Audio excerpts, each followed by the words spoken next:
범행 전날의 행적이 의문스럽고요. 사이코패스 검사를 거부하고 있습니다. 자, 최소 하루 전에 범행을 계획했다는 부분 함께 보시죠. 범행 하루 전 휴대전화를 초기화하고 데스크톱 컴퓨터를 파손했어요. 조모 씨는 범행 계획했고 발각될까 두려웠다라고 얘기했습니다. 그러면서 사이코패스 검사는 또 거부했어요. 오늘은 감정이 복잡하다라며 거부 의사를 밝혔습니다. 그 가운데 지난 21일 신림역에서 체포 당시 경찰이 현장에서 존댓말로 대응한 것을 두고 논란이 일고 있습니다. 사람을 죽였는데 더 강력하게 공권력이 왜 대응하지 못했냐라는 논란인데 영상 보시죠.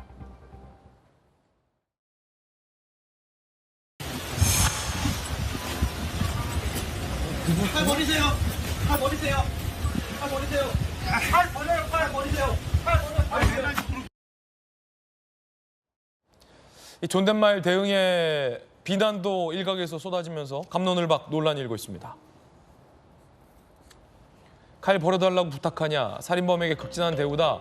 경찰에서는 매뉴얼 따라 행동, 반말이 오히려 피의자를 자극할 수도 있다라는 경찰 나름의 입장도 내놓고 있는 상황입니다.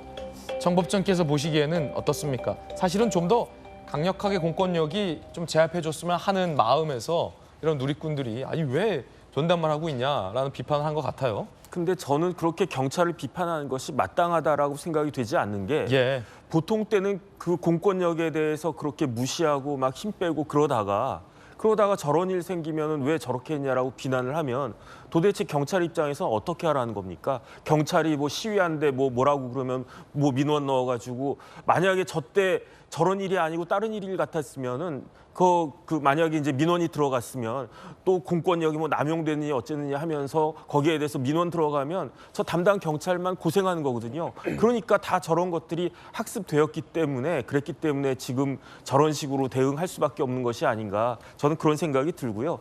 어쨌든 우리나라 공권력은 다른 선진국에 비해서 너무너무 지금 약화가 되어 있습니다. 공권력에 대해서 존중하는 마음이 너무너무 없어요. 너무너무 부족해요. 그렇기 때문에 이 부분에 대해서는 법을 위반하고 그랬으면은 뭐 아무리 뭐 민노총이든 어디든지 간에 엄정한 법 집행을 해야 된다. 거기에 대한 공감대가 있어야지 미국 같은 데 만약에 경찰 공격하면 어떻게 됩니까? 그러면은 진짜 뭐 아주 그냥 뭐 패듯이 이렇게 맞고 뭐 그렇게 되지 않습니까?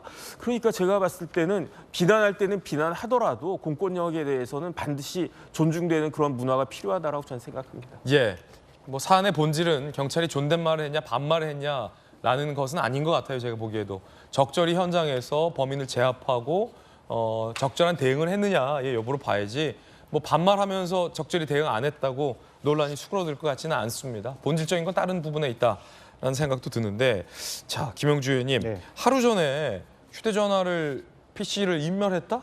굉장히 좀 석연치 않은 행동들입니다. 그러니까 계획적 범죄다라고 하는 부분을 단적으로 얘기해주고 그러니까 무심결에 그날 기분이 안 좋다고 막 그냥 즉흥적으로 버린 건 아니라는 거죠. 그런 게 아니죠. 그리고 그런 것을 은폐하기 위해서 일부러 자기 집으로부터 할머니 집으로 그것도 돈 안 내고 이렇게 무임승차하듯이 두 단계를 거쳐서 중간에서 또 일을 했다라고 하는 것은 상당히 치밀하게 짜여진 범죄다.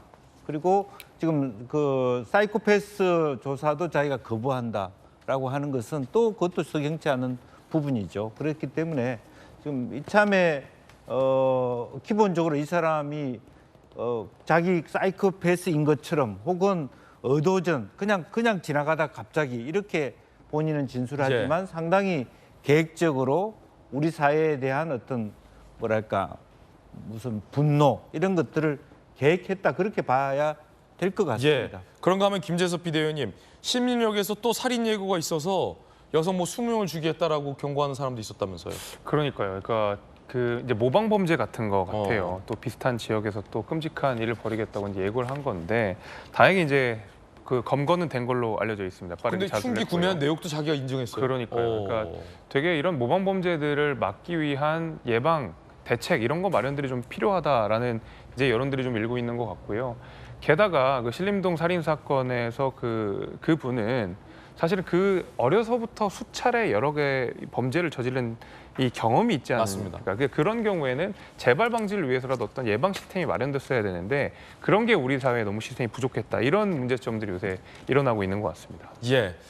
안타까운 사건입니다. 저희들은 60초 광고 보고 돌아오겠습니다. 잠시 후에 뵙죠.